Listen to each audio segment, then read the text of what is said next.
Hello, it's Willie from the Ozarks, and we're ready for our October 6th lesson in the Course in Miracles Workbook for Students.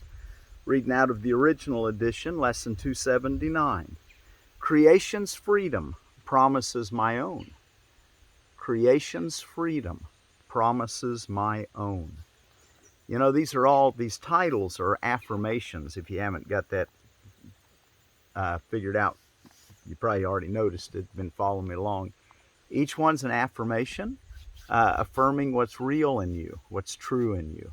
That's why they work as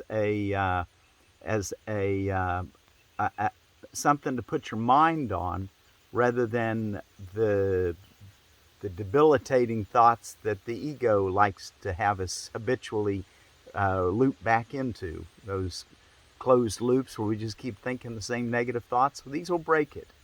So today's lesson we'll be working with is creation's freedom promises my own. The end of dreams is promised me because God's Son is not abandoned by his love. The end of dreams is promised me because God's Son is not abandoned by his love. Only in dreams is there a time when he appears to be in prison and awaits a future freedom, if it be at all. Yet in reality his dreams are gone, with truth established in their place, and now is freedom his already. Should I wait in chains which have been severed for release, when God is offering me freedom now? Good question, huh? Should I wait in chains which have been severed for release, when God is offering me freedom now?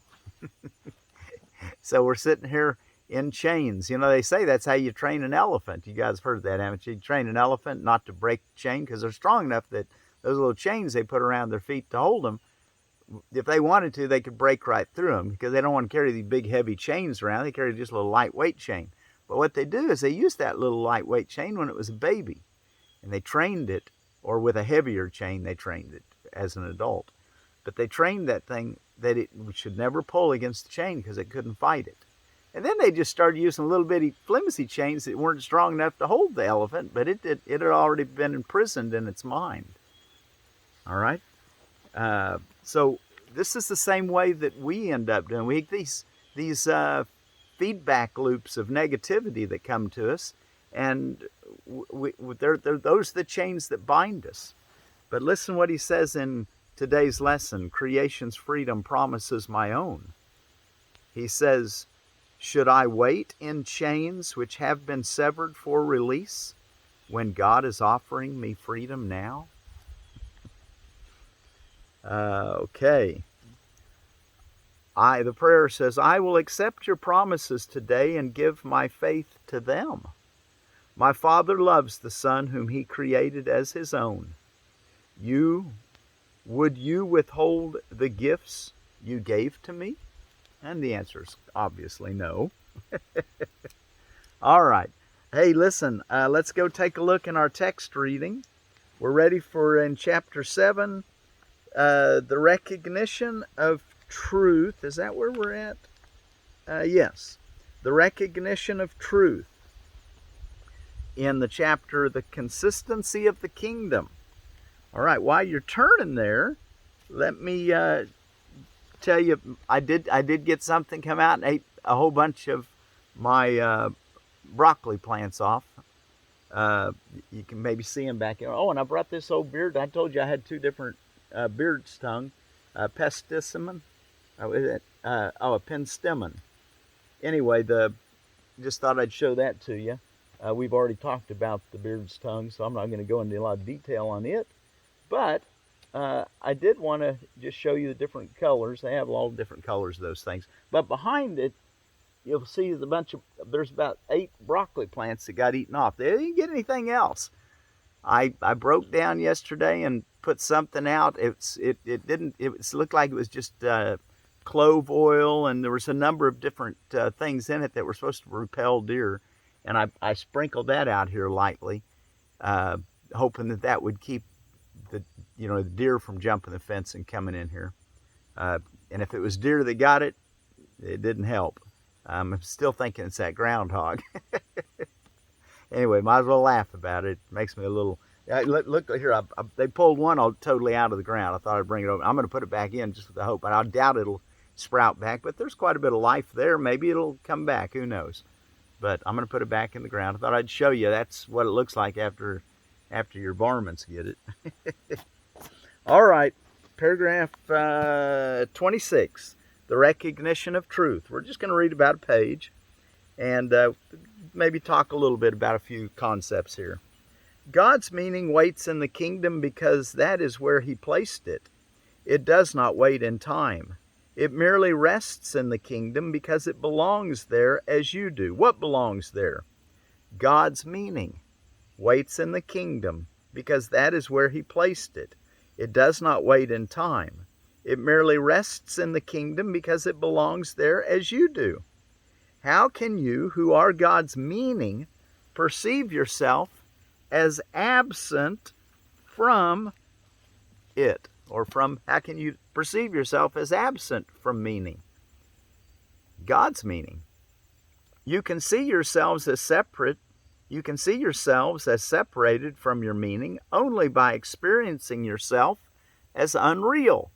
Comes back to the beginning of this book in the introduction. Nothing real can be threatened. Nothing unreal exists. Herein lies the peace of God. Trying to make this more clear to us so it makes, you can read that and go, well, that's an enigma. It's an interesting idea, but I'd like it to have some substance so I understand it. Well, read the book. For those who understood it perfectly, they didn't have to use their time reading a book where everything was told us in the introduction. Nothing real can be threatened. Nothing unreal exists. Herein lies the peace of God. And I think Jesus did that for those high-minded folks who are on different paths. And he says, well, you don't have to read this book on how to understand that if you already understand it completely, thoroughly, to your satisfaction. But for the rest of us that are using this book, here's some more help along that way. It's all help along that way. You can see yourself as separate from your meaning only by experiencing yourself as unreal. This is why the ego is insane. It teaches that you are not what you are. This is so contradictory that it is clearly impossible. It is therefore a lesson which you cannot really learn, and therefore cannot really teach. Yet you're always teaching. You must therefore be teaching something else as well, even though the ego does not know what it is. 27. The ego then is always being undone and does suspect your motives. The ego then is always being undone and does suspect your motives. Your mind cannot be unified in allegiance to the ego because the mind does not belong to it. Yet what is treacherous to the ego is faithful to peace. The ego's enemy is therefore your friend. We said before that the ego's friend is not part of you, since the ego perceives itself as at war and therefore in need of allies. You who are not at war must look for brothers and recognize all whom you see as brothers. Did you catch that? You who are not at war. So if we lay down our arms and we see ourselves at peace, then we must look for brothers. And how do we do that? Not by selecting some as brothers and some are not. He says by recognizing all whom you see are brothers or sisters. Let's don't get too carried away by the lack of gender expression in the book. It's clearly understood what he's talking about. You who are not at war must look for brothers and recognize all whom you see as brothers, because only equals are at peace. Ooh, this is a very important concept. Only equals are at peace. We must see ourselves as equal with everyone, as shared the fatherhood of God and the brotherhood of man.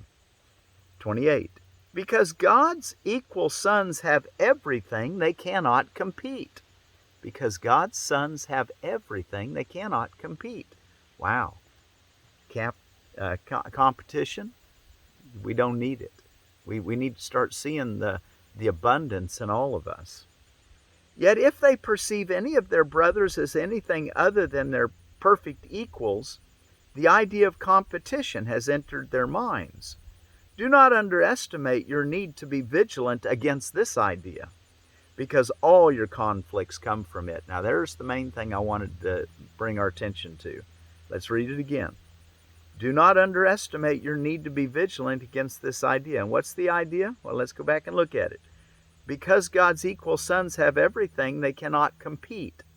Yet if they perceive any of their brothers as anything other than their perfect equals, the idea of competition has entered their minds. Do not underestimate your need to be vigilant against this idea, because all your conflicts come from it. And of course, our whole economic structure is based on competition here in the West, maybe worldwide now. So, it's something that we don't want to underestimate how this has affected us. Even though you might be like that elephant with the chain, thinking that this is just the way it is. Well, we need to start, questioning whether that chain's really going to hold us or not. It might just break without the least amount of effort, and we can be about our business, about our Father's business. Okay, so let's go again. In 28, because God's equal sons have everything, they cannot compete. Yet if they perceive any of their brothers as anything other than their perfect equals, the idea of competition has entered their minds. Do not underestimate your need to be vigilant against this idea, because all your conflicts come from it. Wow, he's telling us where's our conflicts come from, because we're not seeing everyone as equal. We think some people deserve special love and other people don't. And that some people we should kind of be ruffled up against in our heart, and other people we should, accept wholeheartedly. Well, the truth is we're supposed to accept everybody wholeheartedly with the love of God for everyone, no exceptions. Isn't that what Jesus came to teach 2,000 years ago? And he's trying to get us to see to do it now, and giving us the psychological reasons why it actually is the right thing, the only thing that will work to satisfy us and bring us peace. Do not underestimate your need to be vigilant against this idea, because all your conflicts come from it. It is the belief that conflicting interests are possible, and therefore you have accepted the impossible as true. How is that different from saying that you are perceiving yourself as unreal? I just love this. It is the belief that conflicting interests are possible, and therefore you have accepted the impossible as true, that conflicting interests are possible. You've accepted that as your belief system, so now you're imprisoned by it. How is that different from saying that you are perceiving yourself as unreal? 29. To be in the kingdom is merely to focus your full attention on it. Okay, to be in the kingdom is merely to focus your full attention on it. As long as you believe that you can attend to what is not true, you're accepting conflict as your choice. Is it really a choice? It seems to be. It may seem to be. But seeming and reality are hardly the same. You who are the kingdom are not concerned with seeming. Reality is yours because you are reality. This is how having and being are ultimately reconciled. Not in the kingdom, but in your mind. The altar there is the only reality. Your altar is your beliefs that you're offering. The altar is perfectly clear in thought because it is a reflection of perfect thought. It sees only brothers because it sees only in its own light. All right, we're going to see only brothers because we're seeing in its own light. We're seeing with the Christ light, the eternal light of God, love. And 30, God has lit your minds himself and keeps your minds lit by his light, because his light is what your minds are. This is totally beyond question, and when you question it, you were answered. The answer merely undoes the question by establishing the fact that to question reality is to question meaninglessly. That is why the Holy Spirit never questions. His sole function is to undo the questionable and thus lead to certainty. The certain are perfectly calm because they are not in doubt. They do not raise questions because nothing questionable enters their minds. This holds them in perfect serenity because this is what they share, knowing what they are. Wow, there's the key. That paragraph is the key to peace. Perfect serenity. By staying in your reality and not questioning it. And the last paragraph we're going to read, which we'll reread tomorrow, 31. As has so often been said, healing is both an art and a science. It is an art because it depends on inspiration, in the sense that we have already used the term. Inspiration is the opposite of dispiriting and therefore means to make joyous. The dispirited are depressed because they believe that they are literally without the Spirit, which is an illusion. You do not put the Spirit in them by inspiring them, because that would be magic and therefore would not be real healing. You do not put the Spirit in them by inspiring them, because that would be magic and therefore would not be real healing. And remember, our definition of magic is, this isn't necessarily specifically the Course in Miracles definition, but it's one that works for me and helps me to understand it. When you have a respecter of persons and you don't see the good going out to everyone equally, you then try to get some magical formula for some person or yourself at the expense or not at least including everyone. But in miracles, everyone's blessed. Every miracle blesses everyone. That's why miracles and magic are different. Don't get too worried about the word magic if you are one of those students of magic that sees it in a different light. Remember, terms are very important, and the way it's used here, we have to. I think all of us would agree that we want everyone to be blessed with any exchange, and that's what a miracle does. And we're in the Course's definition of magic, it doesn't do that. Okay? You do not put the Spirit in them by inspiring them, because that would be magic and therefore would not be real healing. You do, however, recognize the Spirit that is already there and thereby reawaken it. This is why the healer is part of the resurrection and the life. The Spirit is not asleep in the minds of the sick, but the part of the mind that can perceive it and be glad is. Okay?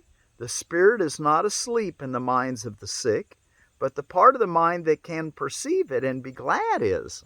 So he wants to perceive the Spirit and be glad in it. All right, well, we'll be picking up there tomorrow. And so we'll put, let me make a mark here. And now let's go back and take a look at what is the Christ. Under creation's freedom, promises my own. What is the Christ? Christ is the Son of God as He created Him. He is the self we share, uniting us with one another and with God as well. He is the thought which still abides within the mind that is His source. He has not left His holy home, nor lost the innocence in which He was created. He abides unchanged forever in the mind of God. Christ is the link that keeps you one with God and guarantees that separation is no more than an illusion of despair. For hope forever will abide in Him. Your mind is part of His and His of yours.